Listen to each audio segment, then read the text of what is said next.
اهتدى بهداه واتبع أثره إلى يوم الدين. أما بعد.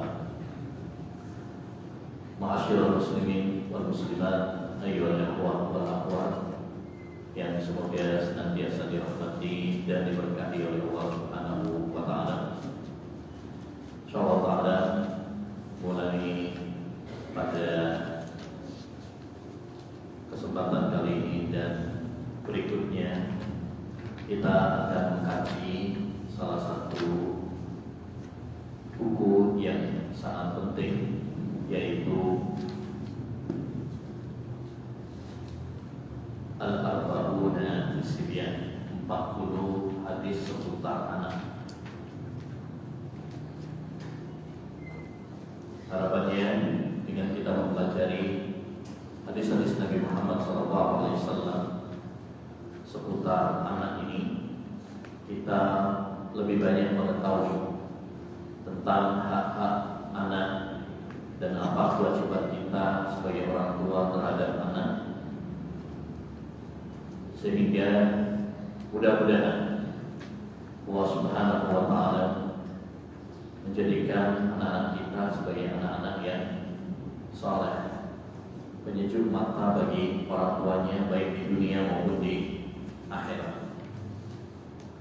Ma'asyiral muslimin wal muslimat, termasuk kebiasaan para ulama, mereka menulis 40 hadis. Ya, yang paling terkenal adalah kitab Arba'in Nawawi, yaitu 40 hadis yang dikumpulkan oleh Imam An-Nawawi. Kalau hadis 40 hadis sampai Nawawi itu macam-macam. Ada yang masalah akidah, ada yang masalah fikih, akhlak dan sebagainya. Tapi kalau buku ini mengumpulkan hadis-hadis yang membahas seputar anak saja. Jadi hal-hal yang berkaitan atau hadis-hadis yang berkaitan dengan anak saja. Karena Nabi SAW sangat peduli terhadap anak-anak. Ya, ma'asyiral muslimin wal muslimat rahimani wa rahimakumullah, insyaallah taala kita akan membaca beberapa hadis yang dibawakan oleh penulis. Kemudian kita jelaskan terutama beberapa faedah yang terkandung di dalamnya. Karena dengan mempelajari hadis-hadis Nabi, pertama kita akan semakin sering memperbanyak sholawat ya kepada Nabi alaihi salatu wassalam, dan itu termasuk keberkahan dan keutamaan. Yang kedua, kalau itu pesan dari Nabi kita Muhammad langsung, ya itu akan lebih mantap, karena ilmu yang sesungguhnya adalah ilmu yang bersumberkan dari Al-Quran dan Sunnah. Ya, kalau kita membaca kitab seseorang, orang itu bisa benar, bisa salah. Tapi kalau itu dari Al-Quran maupun dari hadis-hadis Nabi, tidak mungkin pernah salah. Baik. Hadis yang pertama, hadis Abu Hurairah radhiyallahu anhu. An Abi Hurairah radhiyallahu anhu qala, dari sahabat Abu Hurairah, nama beliau aslinya Abdurrahman bin Sakhar. Abu Hurairah itu kunyah. Beliau adalah seorang sahabat yang paling banyak meriwayatkan hadis. Terhitung ada 5.327 hadis yang diriwayatkan oleh sahabat Abu Hurairah. Makanya kalau ada orang yang macam-macam sama Abu Hurairah, ya menghina, mencela, melaknat, bahkan mengkafirkan, seperti kelakuan orang-orang Syiah Rafidhah yang begitu benci kepada para sahabat, ketahuilah bahwa mereka adalah orang-orang munafik, orang-orang zindik yang ingin menghancurkan Islam. Ya, kenapa? Karena yang menyampaikan Al-Quran dan Sunnah kepada kita itu adalah para sahabat. Ketika ada orang mencela Abu Hurairah, pada dasarnya bukan mencela pribadinya saja, tapi yang dia cela adalah hadis-hadis yang dia riwayatkan juga. Kita harus hati-hati dari paham-paham yang menghina dan mencela para sahabat. Kewajiban kita kepada para sahabat mencintai mereka. Ya, kata Nabi, hubbul ansari iman wa bughduhum nifaq. Mencintai para sahabat Nabi itu adalah keimanan dan membenci mereka adalah kemunafikan. Kewajiban bagi kita adalah memuliakan mereka, mendoakan mereka, ya, bukan malah mencela mereka, apalagi mengkafirkan atau melaknat mereka. Qala Nabi sallallahu alaihi wasallam bersabda, kullu mauludin yuladu 'alal fitrah. Setiap anak yang lahir dalam keadaan fitrah, suci. Dan yang dimaksud fitrah di sini adalah fitrah Islam. Jadi dia fitrahnya adalah cinta kepada Islam, cinta kepada hidayah. Fa'abawahu yuhawidanihi au yunassiranihi au yumajjisanihi. Kedua orang tuanya lah yang menjadikan dia Yahudi, yang menjadikan dia Nasrani atau Majusi. Hal tuhisuna fiha jad'a, ya, sebagaimana seekor hewan yang melahirkan seorang anak yang sempurna dan selamat dari aib. Apakah kalian akan mendapati padanya telinga yang putus? Baik. Maksudnya, ma'asyiral muslimin wal muslimat, hadis ini memberikan kepada kita faedah bahwa anak itu pada dasarnya ketika dia lahir ke dunia ini, lahir dalam keadaan apa? Fitrah. Fitrahnya cinta kepada Islam, cinta kepada hidayah. Tinggal bagaimana orang tua. Bagaimana orang tua mengarahkan, mendidik, membimbing. Disinilah peran penting bagi orang tua. Bagaimana mereka mengarahkan anak-anak mereka. Kalau mereka mendidik anak-anaknya dengan baik, insya Allah anaknya akan menjadi baik. Tapi kalau orang tua, ya, justru mendidiknya dengan pendidikan al-jahiliyah, maka anak pun akan rusak. Ya, anak ini masih fitrah suci. Tergantung bagaimana orang tua mendidik, membimbing. Oleh karenanya, ayyuhal ikhwah rahimani wa rahimakumullah, hendaknya bagi kita untuk mendidik anak-anak kita dengan pendidikan yang baik. Ya, mendidik anak-anak kita dengan pendidikan Islam, pendidikan tauhid. Ajarkan kepada anak-anak kita bagaimana mentauhidkan Allah Subhanahu wa taala. Seperti yang dikatakan Luqman kepada anaknya, ya bunayya la tusyrik billah inna syirka la dzulmun adzim. Wahai anakku, janganlah kamu berbuat syirik, sesungguhnya syirik itu zaliman paling besar. Ajarkan kepada anak-anak kita bagaimana dia beribadah kepada Allah dengan benar, bagaimana sholat, terutama sholat. Muru auladakum bis shalah wa hum abna'us sab'in. Perintahkan anak kalian sholat kalau sudah berumur 7 tahun. Wadribuhum 'alaiha wa hum abna'u 'ashrin. Pukul mereka kalau sudah berumur 10 tahun bersolat. Jadi, ma'asyiral muslimin, ini peran kita sebagai orang tua. Bagaimana mendidik anak-anak kita? Ya, karena anak itu suci, tergantung bagaimana arahan orang tua. Makanya tadi Nabi mengatakan, orang tuanya lah yang menjadikan dia Yahudi atau Nasrani atau Majusi. Ya. Yang kedua, hadis yang kedua, An Abil Abbas, Abdullah bin Abbas radhiyallahu anhu qala, dari sahabat Abu Abbas, Abdullah bin Abbas. Ini anak pamannya Nabi sallallahu alaihi wasallam. Seorang sahabat yang sangat cerdas, yang alim, berilmu luas. Beliau yang pernah didoakan oleh Nabi sallallahu alaihi wasallam, Allahumma faqihhu fid din wa 'allimhu at-ta'wil. Ya Allah, pintarkan dia dalam agama, dan pintarkan dia dalam takwil, yaitu tafsir Al-Quran. Makanya sahabat Ibnu Abbas termasuk pakar dalam bidang tafsir, disebabkan doa Nabi Sallallahu Alaihi Wasallam. Beliau mengatakan, kuntu khalfan Nabi Sallallahu Alaihi Wasallam yawman faqal. Saya pernah di belakang Nabi Sallallahu Alaihi Wasallam suatu hari. Maksudnya pernah dibonceng Nabi, pernah dibonceng oleh Nabi Alaihi Wasallam. Karena Nabi di antara kasih sayang beliau kepada para sahabat itu sering bonceng.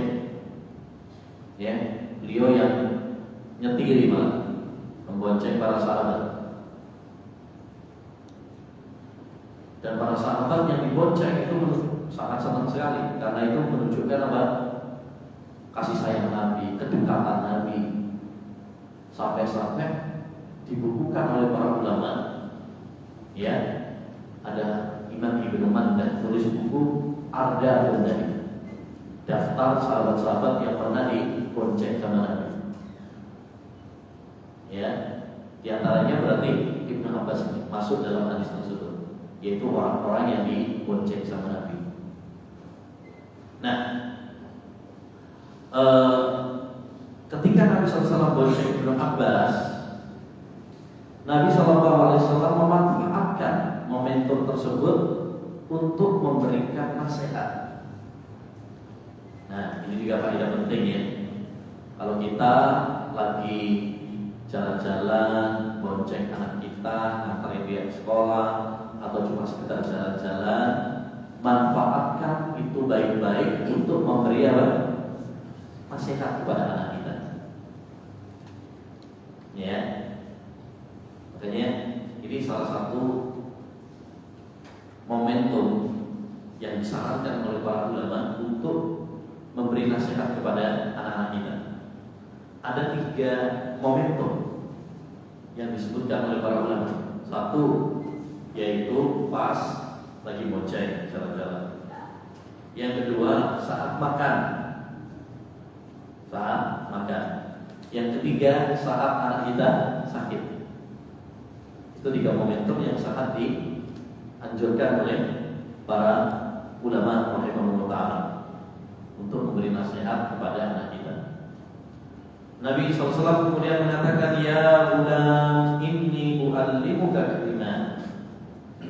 Wahai anak kecil, dipanggil supaya perhatian. Ya, supaya perhatian. Makanya dalam ayat Al-Quran pun ada panggilan, ya ayyuhan nabi, wahai nabi, ya ayyuhalladzina amanu, wahai orang-orang yang beriman, ya ayyuhan nas, wahai sekalian manusia. Itu panggilan supaya kita lebih perhatian. Ya ulam, wahai anak kecil, ini menunjukkan kasih sayang. Inni u'allimuka kalimat, aku mengajarimu beberapa kalimat. Maksudnya gak panjang-panjang, gak berjam-jam, cuma beberapa kata saja. Ini faedah penting juga bagi kita.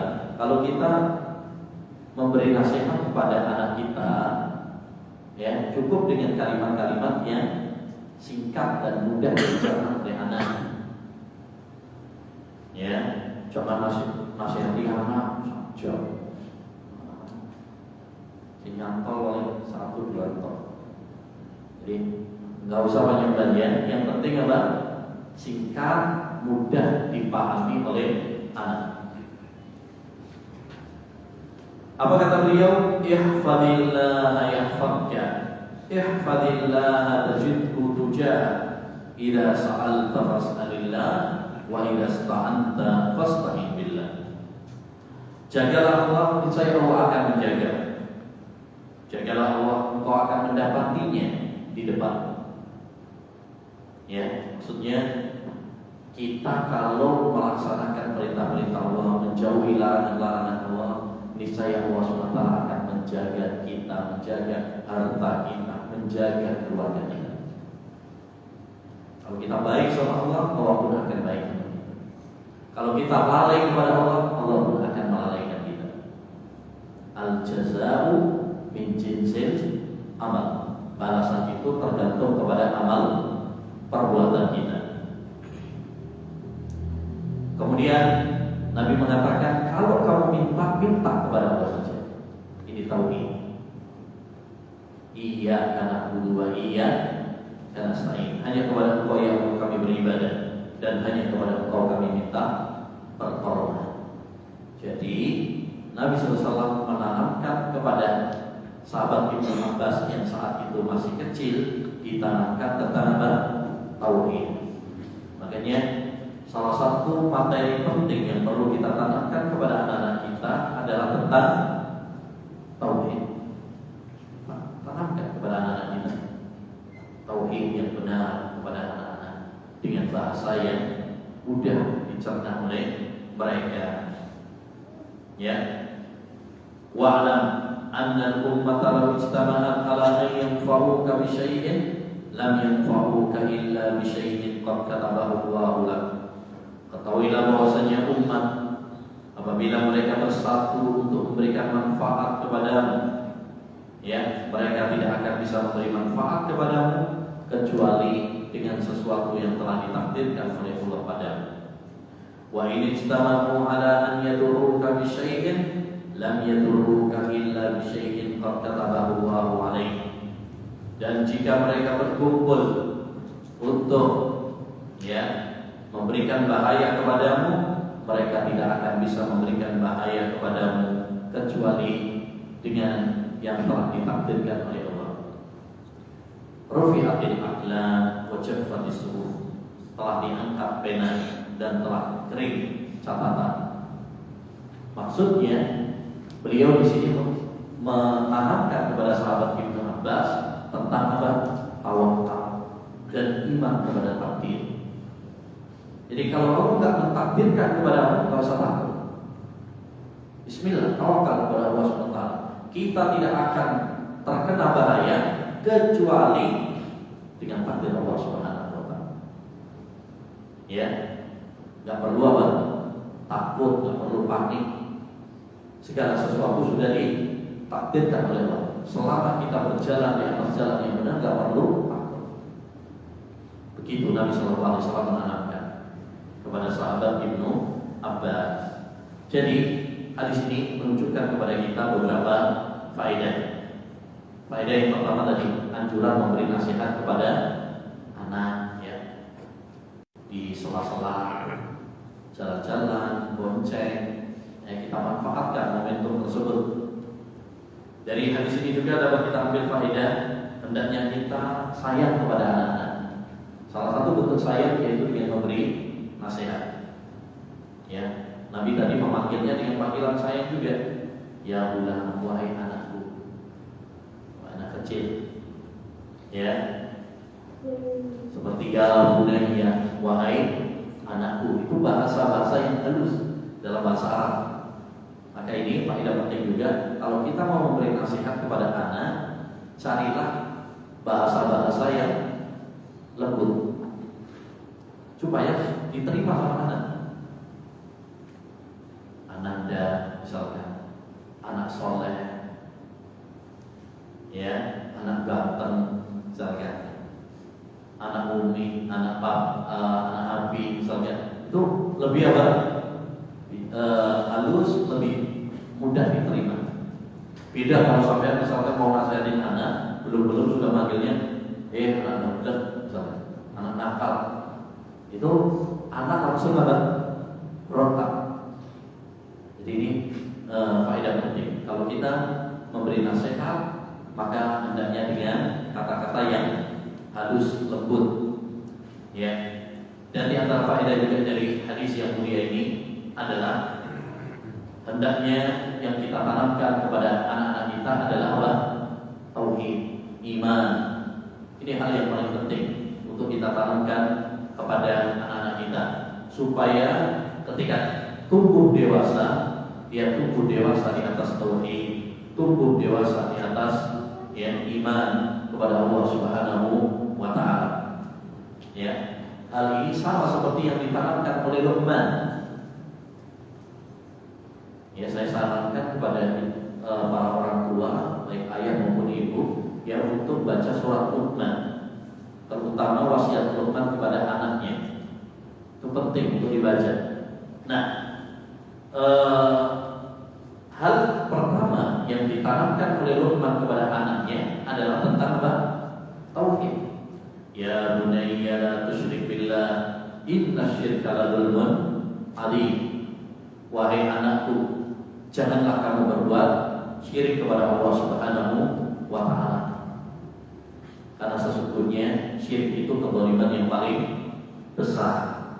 Kezaliman yang paling besar. Jadi yang pertama kali sebelum bahas tentang berbakti kepada orang tua, sebelum membahas tentang sholat, yang pertama kali ditanamkan Luqman kepada anaknya adalah apa? Tauhid. Jadi ini faedah penting bagi kita agar kita menanamkan kepada anak-anak kita masalah apa? Tauhid. Selanjutnya hadis yang ketiga, An Abi Hurairah radhiyallahu anhu, Anin Nabi sallallahu alaihi wasallam qala, dari sahabat Abu Hurairah, semoga Allah meridai ya Abu Hurairah terus ya, karena Abu Hurairah ini tadi sahabat yang paling banyak meriwayatkan hadis. Anin Nabi sallallahu alaihi wasallam qala, dari Nabi alaihi salatu wassalam, beliau bersabda, "Idza mata ibnu Adam inqata'a amaluhu illa min salas."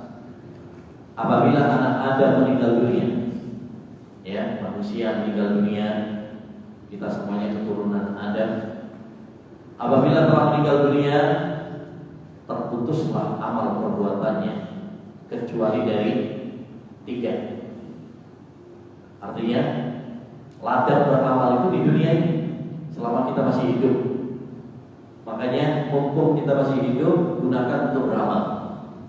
Karena kalau sudah mati, kita nggak bisa beramal lagi. Hanya termasuk rahmat Allah Subhanahu wa taala, ada beberapa amalan yang pahalanya bisa tetap mengalir walaupun dia sudah meninggal dunia. Apa saja itu? Ada 3 kata Nabi dalam hadis ini. Walaupun orangnya meninggal dunia, pahalanya tetap bisa mengalir, dikirimkan kepada orang tersebut. Yang pertama adalah shadaqatun jariyah. Shadaqah jariyah. Ya, wakaf, misalkan ada orang wakaf masjid, wakaf pondok, ya, selama masjid tersebut masih dipakai, pondok tersebut dipakai, berarti pahalanya tetap apa? Mengalir, insyaallah. Maka ini anjuran bagi kita untuk sedekah, wakaf, ya, wakaf untuk hal-hal yang baik, wakaf untuk masjid, wakaf untuk pondok, wakaf untuk dakwah dan lain sebagainya. Au ilmun yuntafa'u bihi, atau ilmu yang bermanfaat. Dia memiliki buku-buku, ya, kayak Sahih Bukhari, Sahih Muslim ini, masya Allah. Imam Bukhari udah meninggal, Imam Muslim udah meninggal, tapi mereka tetap dapat transfer pahala. Kenapa? Karena bukunya bermanfaat, peninggalannya bermanfaat. Ini para ulama itu, masya Allah, mereka semangat dalam menulis buku ya. Karena kalau buku, walaupun orangnya sudah meninggal, ilmunya tidak meninggal, tetap bermanfaat, tetap bermanfaat. Atau dia punya murid, ada ustaz misalkan, dia mengajarkan ilmu, muridnya mengajarkan kepada orang lain, masya Allah, itu juga termasuk ilmu yang bermanfaat. Baik. Kemudian yang ketiga, awaladun salihun yad'u lahu, anak yang saleh yang mendoakan untuk kedua orang tuanya. Baik, ini yang menjadi pembahasan, karena pembahasan kita adalah tentang anak. Jadi dalam hadis ini Nabi SAW mengatakan bahwasanya manusia kalau sudah meninggal dunia itu sudah terputus, nggak bisa beramal lagi. Ya, kecuali 3 amalan. Walaupun orangnya sudah meninggal, pahalanya bisa tetap mengalir. Salah satunya adalah anak yang soleh yang mendoakan untuk orang tuanya. Maka hadis ini motivasi bagi kita agar mendidik anak-anak kita supaya kelak menjadi anak yang soleh, yang solehah. Karena kalau anak kita soleh dan solehah, mereka kelak akan apa? Menjadi aset yang berharga bagi kita. Mereka kelak yang akan mendoakan kita. Walaupun kita sudah meninggal, mereka lah yang mendoakan kita. Maka masyarakat muslimin rahimani wa rahimakumullah, hendaknya bagi kita berupaya bagaimana menjadikan anak-anak kita ini anak-anak yang soleh. Gimana caranya Ustaz? Supaya anak kita menjadi anak yang soleh. Ya, yang pertama, jangan lupa untuk selalu minta sama Allah, berdoa sama Allah Subhanahu wa Ta'ala. Ya, perbanyak doa. Rabbana hab lana min azwajina wa dzurriyyatina qurrata a'yun waj'alna lil muttaqina imama. Ya, wajadikan ya istri dan anak-anak kami sebagai penyejuk mata bagi kami. Ya, Nabi Zakaria juga pernah berdoa, Rabbi habli min ladunka dzurriyyatan thayyibah innaka sami'ud du'a. Ya Allah, berikanlah kepada kami keturunan yang thayyibah, yang saleh, yang baik. Sesungguhnya Engkau Maha mendengar doa-doa hamba-Nya. Jadi doa ini kiat yang pertama. Yang kedua, hendaknya bagi kita untuk mentarbiyah, mendidik anak-anak kita dengan pendidikan yang baik. Ya. Yang ketiga, dengan menjadi qudwah, teladan yang baik untuk anak-anak kita. Kalau kita ingin anak-anak kita baik, hendaknya bagi kita memberikan contoh teladan yang baik juga untuk mereka. Karena anak itu biasanya niru sama orang tua. Ya, apa yang dilakukan oleh orang tuanya itu yang biasa ditiru oleh anak-anaknya. Maka jangan lupa untuk memberi teladan yang baik, contoh yang baik untuk anak-anak kita. Di antara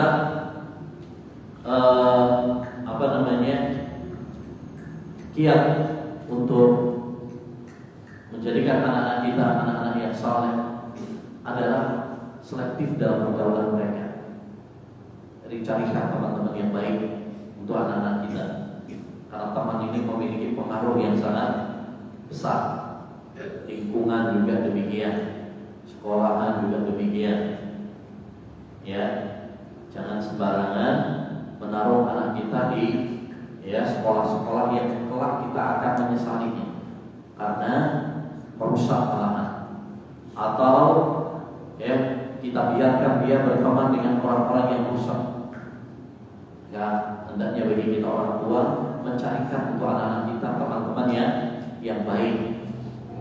Ya, almar'u ala dini waliyih falyanzur ahadukum man yuhalil. Orang itu berdasarkan agama temannya, maka hendaknya dia selektif dengan siapa dia berteman. Baik. Selanjutnya hadis yang keempat.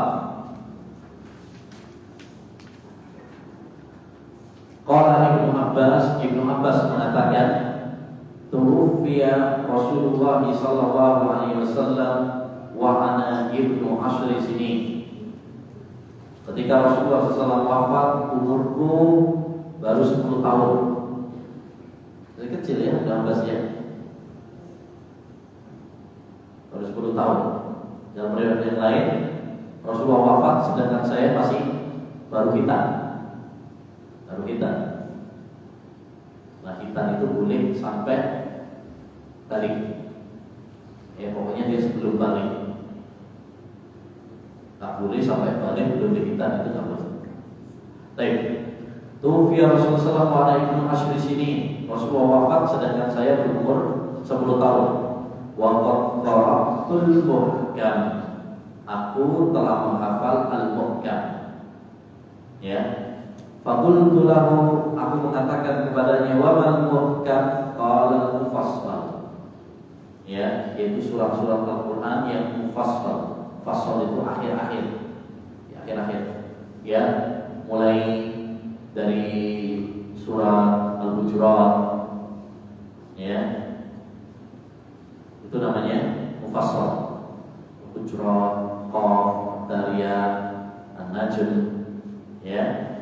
Nah, itu sampai An-Nas, itu namanya mufassal. Hanya nanti dalam ilmu Al-Quran itu ada mulai surat Al-Hujurat sampai An-Nas itu pun masih dibagi lagi. Ada 3 tiwalul mufassal yang panjang-panjang. Mufassal itu artinya yang mufassal, yang banyak terpisah. Jadi ayat-ayatnya pendek. Berbeda kalau kayak surat Al-Baqarah itu kan panjang-panjang. Ya. Nah, tiwalul mufassal yang panjang itu mulai surat Al-Hujurat, ya. Nah, itu panjang sampai An-Naba. An-Naba, ya, sampai Ad-Duha, itu namanya Awsatul Mufassal, pertengahan. Ad-Duha sampai An-Nas itu namanya, ya, Qisarul Mufassal, yang pendek-pendek. Nah, itu faedahnya nanti kalau dalam bacaan sholat. Kalau sholat maghrib yang dibaca adalah Qisarul Mufassal, Al-Duha sampai An-Nas, yang paling banyak, yang paling sering dilakukan oleh Nabi. Kalau pertengahan, ya, An-Naba sampai Ad-Duha itu Zuhur, Asar, Isya. Nah, untuk tiwalul mufassal yang panjang-panjang itu biasanya untuk sholat subuh. Jadi sholat subuh itu yang panjang. Dan intinya bahwa Ibnu Abbas saat umur 10 tahun beliau sudah hafal al-mufassal, ya, surat-surat akhir dalam Al-Quran. Ini menunjukkan apa? Menunjukkan kepada kita faedah penting, bahwasanya hendaknya orang tua mengajarkan dan memotivasi anak-anak mereka untuk menghafal dan mempelajari Al-Quran. Khairukum man ta'allama al-Qur'ana wa 'allamahu. Sebaik-baik kalian adalah yang mempelajari Al-Quran dan yang mengajarkan Al-Quran. Jadi ajarkan anak-anak kita Al-Quran. Sejak kecil, jangan biarkan yang mengajari Al-Quran itu orang lain. Terutama nih surat Al-Fatihah. Kalau bisa kita sendiri yang ngajari. Kenapa? Karena kalau kita yang ngajari, setiap kali anak kita ini sholat, dia baca itu, kita yang dapat pahala. Kalau yang ngajari adalah orang lain, yang dapat pahala orang lain. Ya. Kalau memang kita nggak bisa, cari guru-guru yang baik atau sekolah-sekolah yang baik yang bisa mendidik anak-anak kita, terutama Al-Quran. Jadi anak ini dia memorinya masih bagus, anak-anak ini, ya, dia memorinya bagus untuk menghafal. Anak-anak usia SD itu masih bagus. Nah, maka kita hendaknya memotivasi, menganjurkan anak-anak kita menghafal Al-Quran.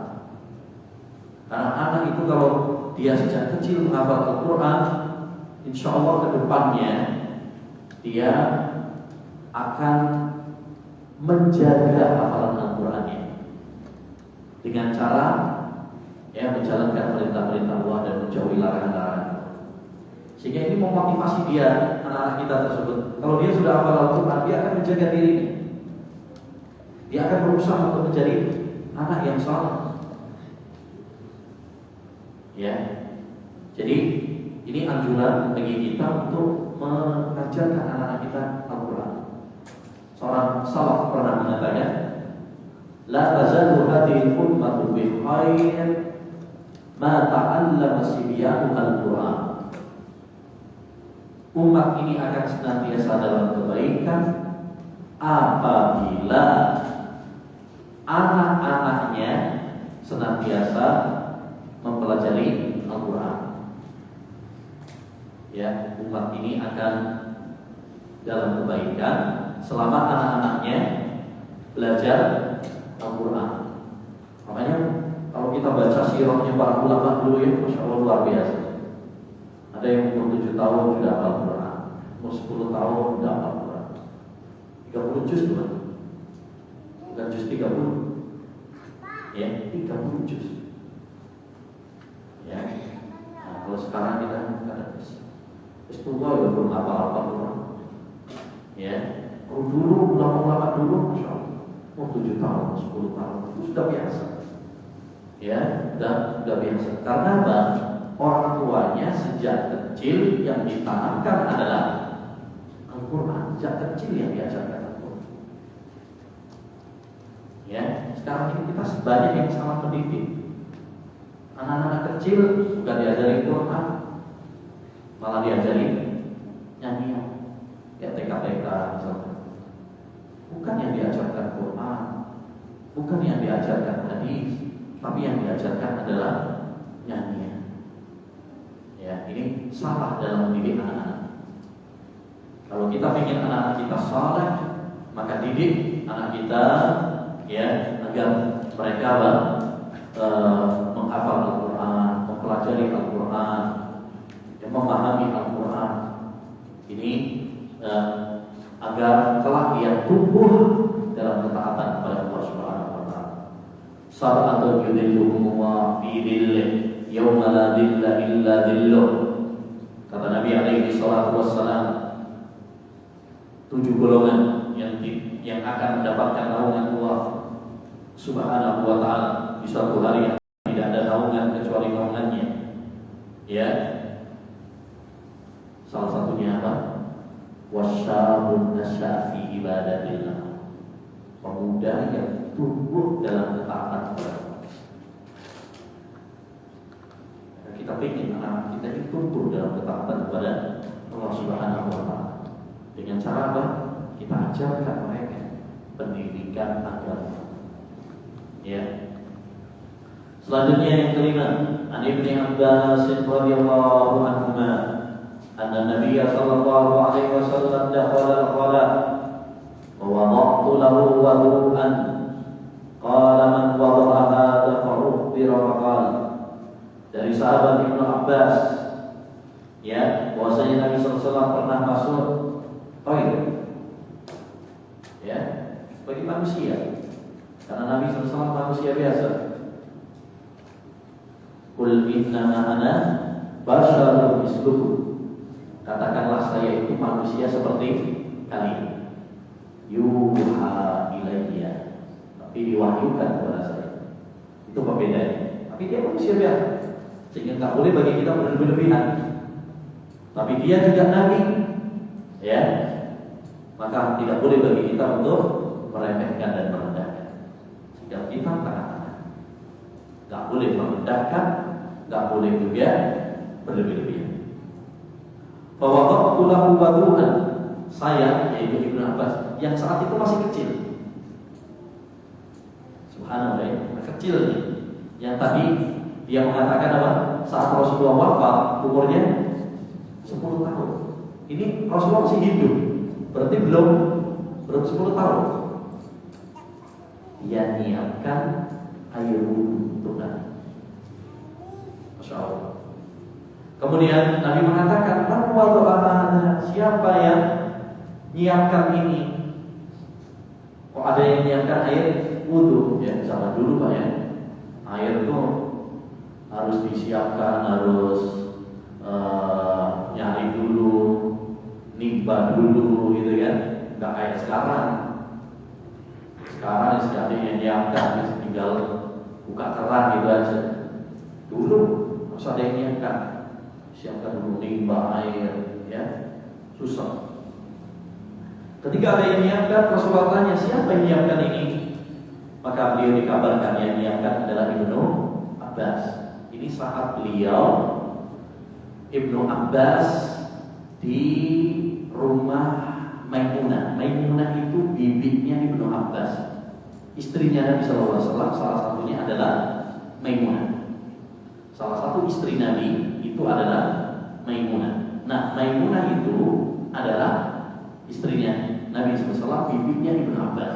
Sehingga beliau Ibnu Abbas pernah bermalam, ya, bermalam di rumah Rasulullah SAW saat gilirannya Maimunah. Karena istrinya Nabi kan banyak. Nah, pas gilirannya Maimunah, Ibnu Abbas tidur di situ. Tujuannya apa? Untuk melihat bagaimana ibadah Rasulullah SAW, terutama di malam hari. Ya, insyaallah ini menunjukkan semangatnya Ibnu Abbas sejak kecil sudah semangat bagaimana menuntut ilmu, bagaimana meneladani Nabi Sallallahu Alaihi Wasallam. Nah, ketika disampaikan oleh Maimunah bahwasanya yang menyiapkan itu Ibnu Abbas, maka Nabi mendoakan, Allahumma faqihhu fid-din wa 'allimhu at-ta'wil. Ya Allah, pintarkan dia dalam agama, pintarkan dia dalam ta'wil, yaitu tafsir Al-Quran. Maka hadis ini menunjukkan kepada kita anjuran untuk mendoakan anak-anak kita. Ya, Rasulullah mendoakan siapa? Ibnu Abbas. Ya Allah, pintarkan dia dalam agama, pintarkan dia dalam tafsir Al-Quran. Maka ini anjuran bagi orang tua supaya kita apa? Mendoakan kebaikan bagi anak-anak kita, supaya dia diberi ilmu, supaya dia menjadi anak yang saleh, supaya dia dijauhkan dari kerusakan, fitnah. Doakan anak-anak kita, karena doa itu adalah kunci semua kebaikan di dunia dan di akhirat. Dan Allah berjanji akan mengabulkan doa-doa hambanya. Wa qala rabbukum ud'uuni astajib lakum innal ladzina yastakbiruna an ibadati sayadkhuluna jahannama dakhil. Roh kalian berfirman, beribadah, berdoalah kalian kepadaku, saya akan mengabulkan doa-doa kalian. Sesungguhnya orang-orang yang tidak mau berdoa kepadaku, orang-orang yang sombong, kelak mereka akan masuk neraka dalam keadaan hina. Intinya hadis ini adalah anjuran bagi kita untuk apa? Mendoakan kebaikan bagi anak-anak kita. Doakan mereka supaya mendapatkan ilmu. Selanjutnya hadis yang ke-6. Hadis yang ke-6. An Ummi Qais binti Mihsan, dari Ummu Qais binti Mihsan, annaha atat bibnin laha saghir lam yakul at-ta'am ila Rasulillah sallallahu alaihi wasallam. Bahwasanya beliau pernah membawa anaknya yang masih kecil, masih bayi, yang belum makan makanan. Maksudnya dia hanya minum ASI saja, belum makan yang lain, belum makan bubur, gitu ya, belum makan apa kalau orang kita kadang dikasih ya pisang, bakso, bakso. Baik, intinya belum makan makanan yang lain selain apa? ASI saja. Dibawa kepada Rasulullah SAW.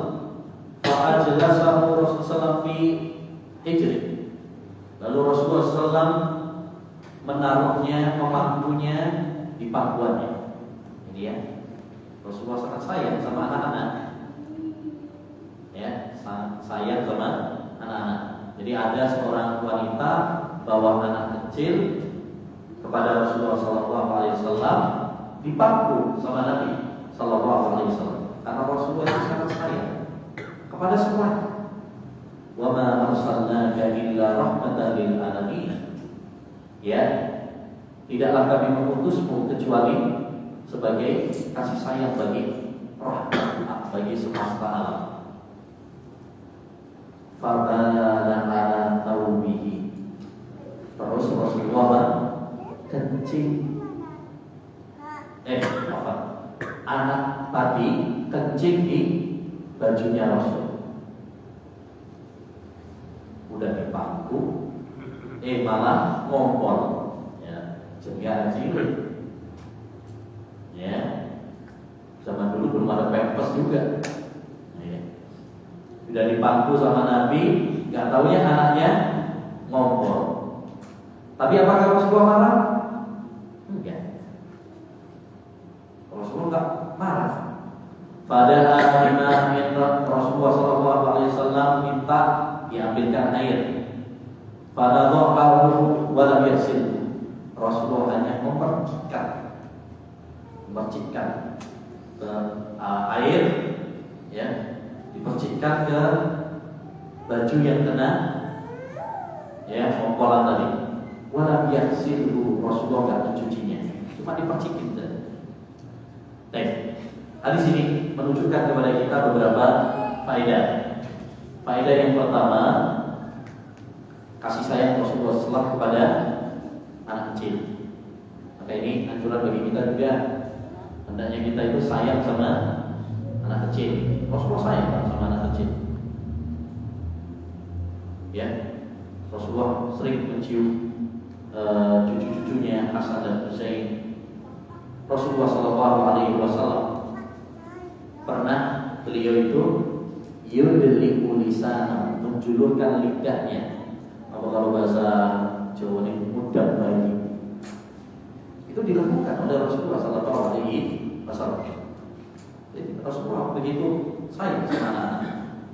Nah, salah satunya adalah dalam hadis ini ditunjukkan bagaimana Rasulullah menggendong, memangku, ya. Padahal ini bukan anaknya, bukan cucunya. Yang kedua juga, bagaimana anak tersebut ngompol tapi Nabi tidak marah. Mungkin kalau sebagian kita kadang-kadang mungkin apa? Marah ya. Kalau kita bajunya baru ganti misalnya, wah, angel ini. Tes ganti langsung diompol. Kita ngamuk-ngamuk. Tapi Rasulullah ya, Masya Allah. Baik. Dan di dalam hadis ini dapat kita ambil berfaedah, yaitu bahwasanya cara membersihkan air kencing bayi laki-laki cukup dengan dipercikan. Tidak perlu untuk dicuci, cukup dipercikan saja sudah cukup. Bukan berarti air kencingnya tidak najis ya. Air kencingnya najis. Cuma cara membersihkannya diperingat. Ini namanya najis mukhaffafah, yang ringan. Najis itu ada yang najis yang mukhalladhah, yang berat. Ada yang ringan. Nah, ini yang termasuk yang ringan. Cukup dipercikan saja. Dengan syarat satu, bayinya bayi laki-laki, bukan bayi perempuan. Kalau bayi perempuan tetap dicuci. Makanya dalam hadis yang lain Rasulullah SAW membedakan yusal min baymul baulil jariyah wa yurashu min baulil guna. Kalau air kencingnya bayi perempuan maka harus dicuci. Tapi kalau bayi laki-laki maka cukup dipercikan. Kenapa? Wallahu a'lam.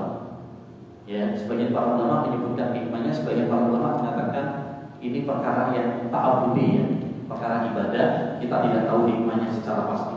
Kita serahkan kepada Allah. Sebagian para ulama mengatakan hikmahnya adalah karena satu, karena kalau bayi laki-laki itu sering dibawa, berbeda dengan bayi perempuan. Yang kedua, kalau bayi laki-laki itu kalau kencingnya memancar kemana-mana, ya berbeda dengan perempuan. Kalau perempuan itu di satu tempat saja, satu titik. Ya, intinya apapun alasannya, yang jelas cara membersihkannya memang ada perbedaan antara laki dengan perempuan. Ini juga menunjukkan kepada kita bahwa Allah membedakan antara laki dengan perempuan, bukan menyamakan. Nah, sekarang ada seruan-seruan untuk menyamakan antara laki dengan perempuan, emansipasi, gender dan sebagainya. Padahal Allah sudah membedakan. Walaisa dzakaru kal unsa. Laki-laki itu tidak sama seperti wanita, jangan disama. Allah sudah bedakan. Ya. Dan di antara faedah juga dari hadis yang syarat yang pertama tadi laki-laki, anak kecil tersebut laki-laki. Yang kedua, dia masih minum ASI saja. Kalau dia sudah makan yang lain, berarti apa? Harus dicuci. Harus dicuci. Kalau dia sudah makan bubur misalnya, kalau dia sudah makan pisang, ya, apalagi kalau sudah makan nasi misalnya, lontong, berarti sudah apa? Ya, sudah harus dicuci, tidak cukup dipercikan saja. Kalau dia minumnya susu tapi bukan susu ASI, susunya susu buatan, dekor apa gitu, ya. Apakah tapi enggak, yang lainnya dia cuma susu saja. Apakah dipercikan atau dicuci? Ya, dipercikan. Karena itu masuk dalam bagian apa? Susu. Ya, masih susu. Namanya masih susu. Tapi kalau sudah yang lainnya, maka dia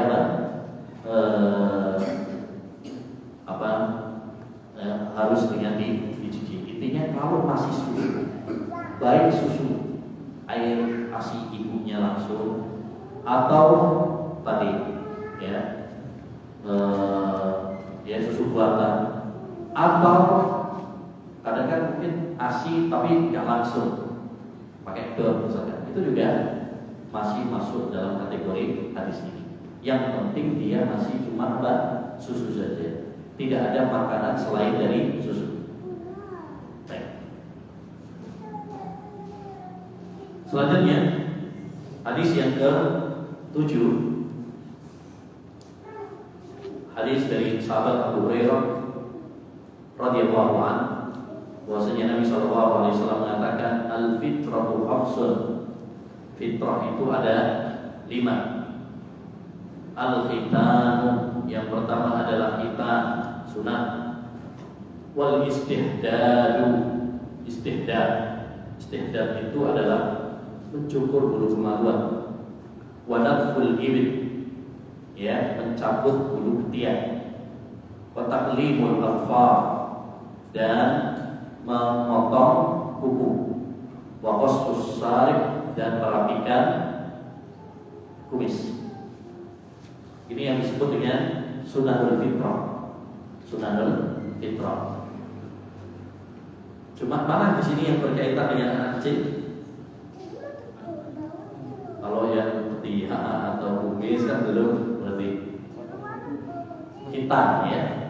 Hitam berarti di sini menunjukkan kepada kita disyariatkan, dianjurkan ya untuk menghitam anak. ya menghina. Ini disyariatkan. Waktunya sejak selesai lahir pada hari yang ke-7 itu yang paling bagus, dan batas akhirnya kalau dia sudah balik. Ya, sebelum balik sudah harus kita kalau laki-laki. Kalau perempuan sunnah. Ya, perempuan itu juga dihitam. Ini sunnah. Yang wajib adalah laki-laki. Dan di dalam kita terdapat manfaat yang sangat banyak. Ya, kebersihan, kesehatan. Makanya penelitian menunjukkan bahwasanya orang yang tidak dihitam itu justru rawan ada sakit di alat seninya. Makanya sekarang banyak orang kafir pun yang hitam, orang kafir. Maka selalu banyak kita. Ya, karena memang di dalam hitam itu terdapat apa? Manfaat-manfaat yang banyak sekali. Baik, intinya hadis ini menunjukkan kepada kita beberapa sunnah-sunnah fitrah. Ada hitam, ada istihdad. Ya, istihdad itu mencukur malam ini untuk yang dewasa ya. Karena itu kebersihan. Wanatul ibid, mencabut bulu ketiak. Kemudian memotong kuku. Ini kebersihan juga. Karena kalau kuku tidak dibersihkan, akhirnya ngumpul kotoran di kuku kita. Kotos syarif dan merapikan kumis. Kumis itu dirapikan. Ya. Dan intinya dari hadis ini adalah tentang masalah kita. Karena kita kan yang membahasnya adalah tentang anaknya, tentang anak. Jadi yang prioritaskan dari hadis yang mulia ini adalah tentang masalah kita. Maka dianjurkan bagi kita untuk menghitam anak-anak kita. Ya, menghitam anak-anak kita karena itu sangat bermanfaat bagi mereka. Sampai kapan? Sampai mereka balik. Jadi waktu hitam itu ada waktu yang paling utama, ada waktu yang wajib. Waktu yang paling utama adalah saat masih kecil. Kalau dia bisa kita hitam masih kecil itu lebih utama. Kenapa lebih utama? Satu, karena kalau hitamnya masih kecil itu cepat sembuhnya. Karena kulitnya masih tipis. Yang kedua, masih ringan masalah auratnya. Namanya kita bukan aurat. Ya, bahkan ini aurat yang paling hitam. Kalau masih kecil itu orang ya masih hilang. Tapi kalau sudah agak besar, lebih malu. Ya, dia sudah berhenti. Ya. Sampai kapan waktu? Kemudian waktunya. Nah, ini waktu yang wajib yaitu waktu menjelang balik. Jangan sampai dia balik dan dia belum hitam. Kenapa? Karena ketika dia balik sudah wajib sholat, sudah wajib. Padahal kalau dia belum hitam itu ngumpul najis-najisnya, ujung darahnya, ya, dan itu mempengaruhi kesuciannya di dalam ya sholat. Kita tahu bahwasanya kesucian itu adalah syarat sahnya sholat. Ya. Baik. Selanjutnya.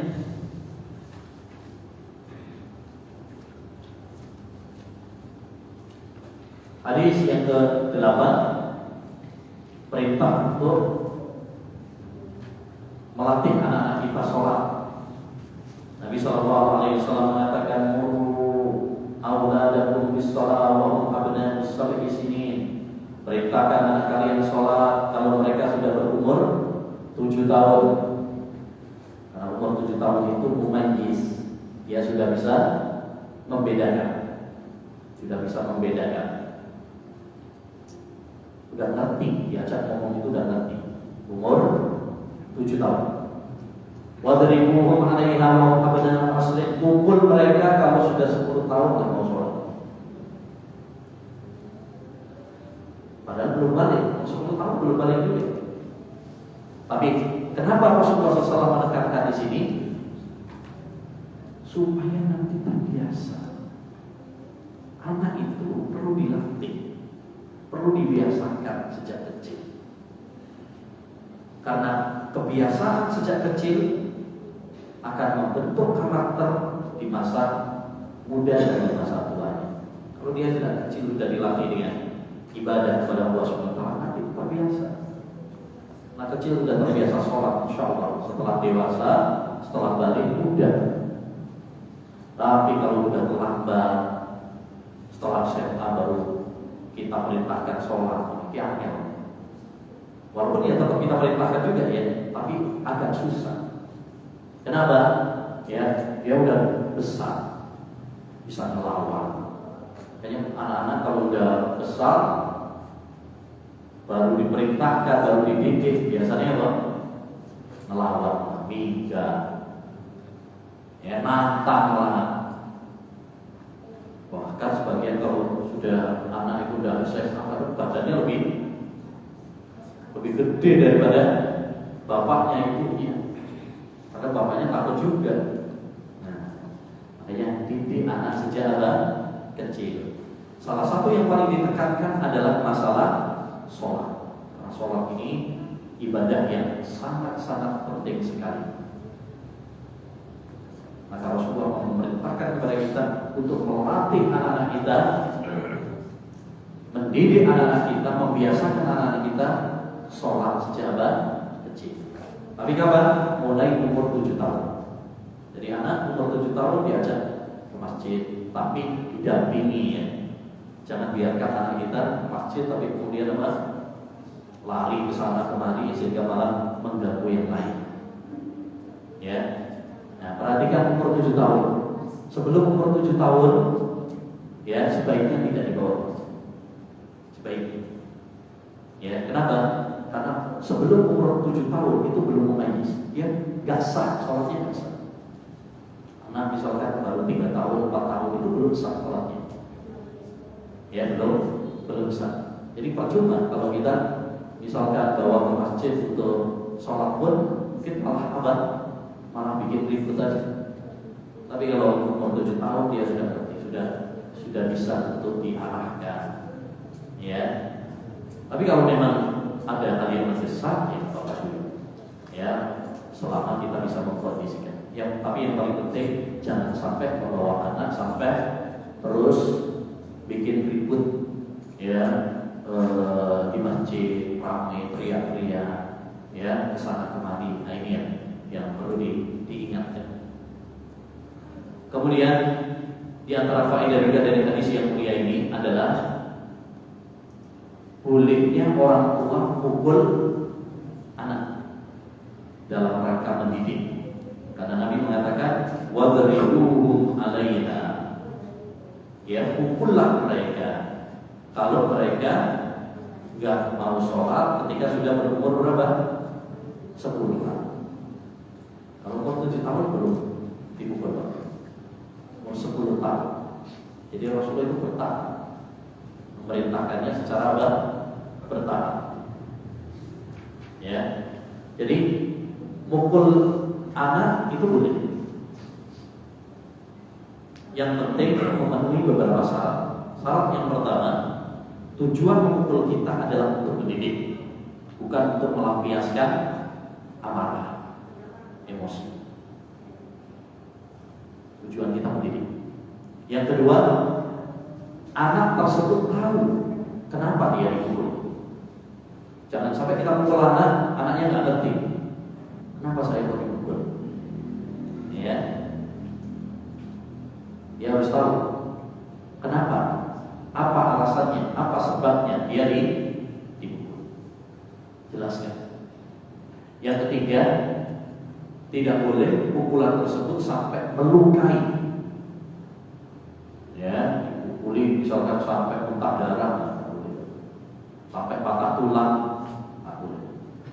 sampai dibawa ke rumah sakit, misalkan tak boleh. Yang keempat, tidak boleh pukulnya di area wajah. Ya, pukulnya di area wajah tak boleh. Karena wajah ini area yang sensitif. Di situ ada mata, ada hidung, ada bibir, ya, ada telinga. Ini area-area yang sangat sensitif. Jadi termasuk kesalahan, misalkan seorang bapak atau seorang ibu ya, nampar anaknya, misalnya, itu nggak boleh. Muka ini nggak boleh. Bukan hanya anak saja, istri juga nggak boleh. Ya, orang juga nggak boleh. Tidak moral tafastani bil wajh. Kalau kamu kelahi, hindari bagian wajah. Makanya pertandingan tinju itu nggak boleh. Karena tinju itu sih dicontoh malah mukanya. Itu nggak boleh. Ya, jadi hindari bagian apa? Wajah. Karena ini wajah ini anggota badan yang paling vital, paling mulia. Ya, jadi nggak boleh untuk dipukul. Demikian beberapa syarat tentang bolehnya apa? Mukul. Jadi mukul itu boleh. Yang penting terpenuhi apa? Syarat-syaratnya. Sebagian orang kan melarang, nggak boleh mukul sama sekali. Ini KDRT. Ya, Islam membolehkan. Tapi juga jangan sembrono. Dikit-dikit kemudian mukul misalkan, itu juga nggak boleh. Melarang secara mutlak salah. Sembrono dalam memukul juga salah. Yang benar apa? Boleh memukul itu. Yang penting ada apa? Tadi tahapan dan juga memenuhi syarat-syarat yang berlaku. Selama itu dipenuhi maka tidak apa. Ya, karena itu adalah salah satu cara untuk mendidik. Karena sebagian orang itu ya bisa dididik, bisa diluruskan dengan cara yang tegas. Ya, tapi tidak melampaui batas. Tegas, tapi tidak melampaui batas. Makanya tadi nggak boleh sampai melukai kan itu. Kalau sudah sampai melukai berarti itu melampaui batas. Baik. Demikian masyaallah muslimin wal muslimat rahimani wa rahimakumullah. Alhamdulillah dapat 8 hadis. Ya. Insyaallah kalau kita sekali pertemuan 8 hadis, 10 hadis, 4-5 kali pertemuan selesai. Ya. Dulu para ulama berbulan-bulan hanya mendapatkan 1 hadis. Ini sampai sholat 40 hadis kita ambil. Ya. Kalau yang kita kaji 8 hadis. Insyaallah. Alhamdulillah. Baik, demikian masyaallah muslimin wal muslimat yang bisa kita bahas tentang hadis-hadis seputar anak. Mudah-mudahan apa yang telah kita pelajari menambah ilmu yang bermanfaat bagi kita semua. Ya, dan mudah-mudahan Allah SWT menganugerahkan kepada kita anak-anak yang saleh dan salehah yang menjadi permata bagi kita sebagai orang tua di dunia, dan semoga Allah mengumpulkan kita bersama keluarga kita kelak di surganya. Amin ya rabbal alamin. Subhanallahumma wa bihamdika asyhadu an la ilaha illa anta astaghfiruka wa atubu ilaik. Assalamualaikum warahmatullahi wabarakatuh.